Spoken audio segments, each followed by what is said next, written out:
ఇక్కడ విద్యార్థులంతా అండగా ఉంటామని వాళ్ళ తరఫున పోరాడతామని ఒకసారి బాధిత వర్గాన్ని యూనివర్సిటీ దాకా తీసుకురండి, మేము ఒక ర్యాలీ నిర్వహించి వారికి సంఘీభావాన్ని ప్రకటించి ఆ పోరాటంలో భాగస్వాములం అవుతామని ప్రకటించిన ఉస్మానియా యూనివర్సిటీ విద్యార్థులందరికీ ఉద్యమ అభినందనలు తెలియజేస్తా ఉన్నాను. ఈ సందర్భంగా దీన్ని కోఆర్డినేట్ చేస్తున్న మధు గారికి, వచ్చినటువంటి ప్రొఫెసర్లు వెంకటదాస్ గారికి, మరియు రామ్ షఫర్డ్ గారికి, రమేష్ గారికి, ప్రిన్సిపల్ రాలేదా కాశీం భాయ్? రాదు. ఓకే, ప్రొఫెసర్లకి, ఆ తర్వాత విద్యార్థులందరికీ మరి ఈ సందర్భంగా ఈరోజు నాగర్ కర్నూలులో జరిగినటువంటి అతి క్రూరమైన, అతి భయంకరమైన రెడ్ల చేతిలో దాడికి గురైన చాకలి కులస్తులు, అదే కుటుంబంలో ఉన్నటువంటి షెడ్యూల్ క్యాస్ట్కి సంబంధించిన దళితుల మీద అతి క్రూరంగా, విచక్షణ రహితంగా, అనాగరికంగా, ఆటవికంగా దాదాపు 10 రోజుల క్రితం దాడి చేయడం జరిగింది. ఈ దాడి పట్ల అనేక రూపాల పోరాటాలు నాగర్ కర్నూలులో చేసినప్పటికీ ఆ పోరాటాల ద్వారా నామమాత్రపు కదలికి వచ్చి ఎఫ్ఐఆర్ చేసి పోలీసులు వచ్చి దాన్ని రిమాండ్కు పంపుతామని కొత్తగా మళ్ళీ స్టేట్మెంట్ రికార్డు చేసి ఒకరిద్దరిని మాత్రమే రిమాండ్ చేసి మిగతా వాళ్ళని రిమాండ్ చేయకుండా ఇంకా తాత్సారం చేస్తున్నారు. ఈ పోలీసులతో న్యాయం జరగట్లేదని ఈ బాధితులందరినీ హైదరాబాద్ తీసుకొని వచ్చి నిన్న డీజీపీ గారి దగ్గర కూర్చోబెట్టడం జరిగింది. అయ్యా డీజీపీ గారు, మీరు న్యాయం చేయండి, బాధితులకి అండగా నిలబడి వారు పెట్టినటువంటి ఏ కేసులు అయితే ఉన్నాయో, అట్రాసిటీ కేసు, ఆ తర్వాత attempt to murder case, abusing, మహిళల పట్ల విచక్షణ రహితంగా ప్రదర్శించినటువంటి తీరు పట్ల సెక్షన్లు పెట్టి అర్జెంటుగా వాళ్ళని రిమాండ్ చేసి జైలు పాలు చేసి వాళ్ళకి జీవిత ఖైదులు, ఉరి శిక్షలు పడేంత వరకు ప్రభుత్వం బాధితులకు అండగా ఉండాలి, బాధితులకి నష్టపరిహారం కూడా చెల్లించాలి, వీళ్ళకి బాధిత వర్గానికి అండగా ఉండవాలని నిన్న డీజీపీ గారికి చెప్పినాం. డీజీపీ గారు కూడా అంత బలంగా, అంత వాగ్దాన రూపంలో ఏ మాట ఇయ్యలేదు. విచారిస్తాం, పరిశీలిస్తాం, తప్పకుండా న్యాయం చేస్తాం అనే స్థూలమైనటువంటి 2 మాటలు మాట్లాడారు. ఇలాంటి పరిస్థితుల్లో ఈ బాధితులకి ఎవరు, ఈ రాష్ట్రంలో ఎవరు, అత్యున్నతమైనటువంటి పోలీసు డీజీపీ దగ్గరికి పోతే బలమైన వాగ్దానం రాకపోయా. నాగర్ కర్నూలు పోలీసుల దగ్గర వాళ్ళని వారం రోజులు వాళ్ళు ఎమ్మడబడ్డా అతి పెద్ద ధర్నాలు చేసి 3 రోజులు ధర్నా చేసినా కూడా అక్కడ నాగర్ కర్నూలు పోలీసులు అండగా ఉండడం పక్కన పెట్టి వీళ్ళ మీదనే ఉల్టా కేసులు పెట్టి ఆ తర్వాత రెడ్లను ఉసిగొలిపి ఆ ఊర్లో వాళ్ళని కూడా ఒక ర్యాలీగా, వాళ్ళ ప్రొసెషన్గా వాళ్ళతో సభ పెట్టేయాలనుకున్నారు.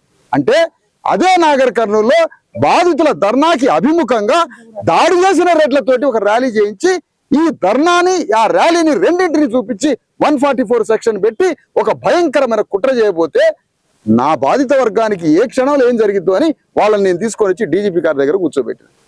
ఇప్పటి వరకు ఏ స్పందన లేదు. డీజీపీ గారిని కలిసి దాదాపుగా 20 గంటలు అయింది, ఇంకా స్పందన రాలే. ఎదురు చూస్తున్నాం స్పందన కోసం.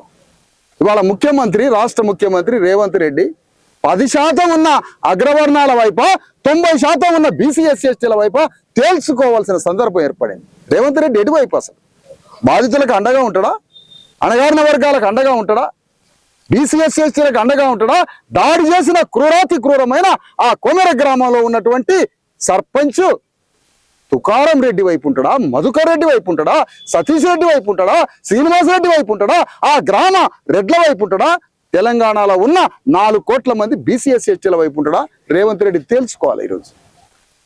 అందుకనే రేవంత్ రెడ్డికి హెచ్చరిక చేస్తున్నాం. ఈ జనం ఏదో అమ్ముడు పోతారు, వీళ్ళ ఓట్లు కొనుక్కోవచ్చు, లేకపోతే మేనేజ్ చేయొచ్చు నాయకుల్ని, లేదంటే ఈ 4 రోజులు అరుస్తారు, 5వ రోజు ఎవడు అరవాడు, ఇవన్నీ పాత సాంప్రదాయ సంఘాలు.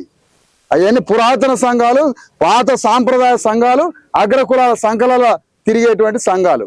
కానీ ఇప్పుడు బయలుదేరిన ఉద్యమం రేవంత్ రెడ్డి రాజ్యాన్ని సమాధి చేసి గోరిగట్టిన దాకా ఉద్యమిస్తుంది. ఈ బాధితులకు అండగా నిలబడి పోరాటం చేస్తుంది. అందుకని ఈ పోరాటంలో నిర్మాణాత్మకమైన కృషితో సమస్యని పరిష్కరించేంత వరకు ఉస్మానియా యూనివర్సిటీ నుంచి వస్తున్నటువంటి విద్యార్థులకు నేను కోరేది ఏంటంటే, మనం ఎమోషనల్ ప్రొటెస్ట్ అని వద్దు, ఎమోషనల్ ప్రొటెస్ట్ కాదు, నిర్మాణాత్మకమైన ప్రొటెస్ట్. అంటే అందరం కలిసికట్టుగా నిర్మాణాత్మకంగా బుద్ధిజీవులుగా జ్ఞానంతో సమస్యని పరిష్కరించే విధంగా దశల వారీగా పోరాటం చేయాలి. మన సెక్షన్స్ అన్ని అమలు చేసుకోవాలి, కేసులు పెట్టే విధంగా పనిచేయాలి. ఆ విధమైనటువంటి ఒక నిర్మాణాత్మక కమిటీ వేసుకొని ఈరోజు చాకలోల మీద దాడి జరగవచ్చు, రేపు ఇంకొకరి మీద దాడి జరగవచ్చు. నిన్న మాడుగుల మండలంలో ఒక చాకలాయన మీద 9 కత్తిపోట్లు పొడి చంపిరాట. మరి ఇంతవరకు అది బయటికి రాలే. ఇది కూడా బయటికి రాకపోయేది, మేము పోకపోతే అది బయటికి రాకపోయేది. ఇట్లా ప్రతి చోట సంఘటనలు. ఎందుకు? తత్వజ్ఞానం లేని వాడు ముఖ్యమంత్రి అయితే ఏమవుతుంది? రాజ్యం మీద పులులు పడి పీక తిన్నట్టు ఉంటుంది. అదే జరుగుతుంది ఈరోజు రెడ్లు దాదాగిరి ప్రదర్శిస్తున్నారు. దాదాగిరి పరిపాలన కాదు, అది దాదాగిరి అంటారు. మరి దాదాగిరి చేస్తే మరి బీసీఎస్ ఎస్టీలు దాదాగిరి చేయాలనుకుంటే ఉంటారా? మనం దాదాగిరి చేయాలనుకుంటే బూడిద చేస్తాం. అందుకని మన రాజ్యాంగం సంబంధించిన మనుషులు, మనం అంబేద్కర్కి సంబంధించిన మనుషులు, మనం జ్యోతిరావు ఫూలేకి సంబంధించిన మనుషులు, మనం దాదాగిరి చేసేటోళ్ళం కాదు. కానీ దాదాగిరి చేయాల్సి వస్తే పొడి కట్టి మూట కట్టి ఇచ్చేస్తాం. అందుకనే అలాంటి పరిస్థితి తీసుకురావద్దు. మేము ఇప్పటికీ మర్యాద చెప్తున్నాం. రేవంత్ రెడ్డి గారు, నువ్వు ఎటువైపు ఉంటావో చెప్పు. బీసీఎస్ ఎస్టీల వైపా, నేను రెడ్ల వైపే ఉంటానంటే చెప్పు.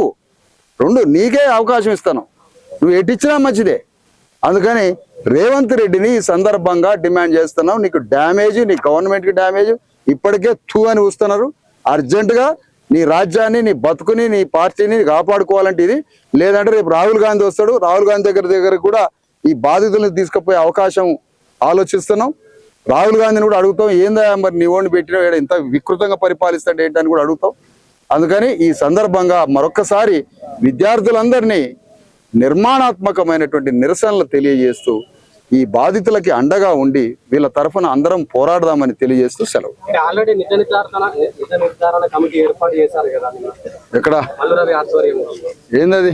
గ్రామంలో కూడా పర్యటించారు కాంగ్రెస్ నాయకులు అన్నారు. కానీ నిజ నిర్ధారణ ఎట్లా అంటారు? రెడ్లకి అనుకూల నిర్ధారణ అంటారు దాన్ని. రెడ్ల అనుకూల నిర్ధారణ కమిటీ అంటారు దాన్ని. అదే వీర్లపల్లి శంకర్, అదే మల్లురవి ఊర్లోకి పోయి రెడ్ల దగ్గరికి పోయి రెడ్లతోటి మాట్లాడుకొని వాళ్ళకు అనుకూలంగా చేసేది నిజ నిర్ధారణ అనరు, అబద్ధ నిర్ధారణ అంటారు దాన్ని, లేదా రెడ్ల నిర్ధారణ అంటారు.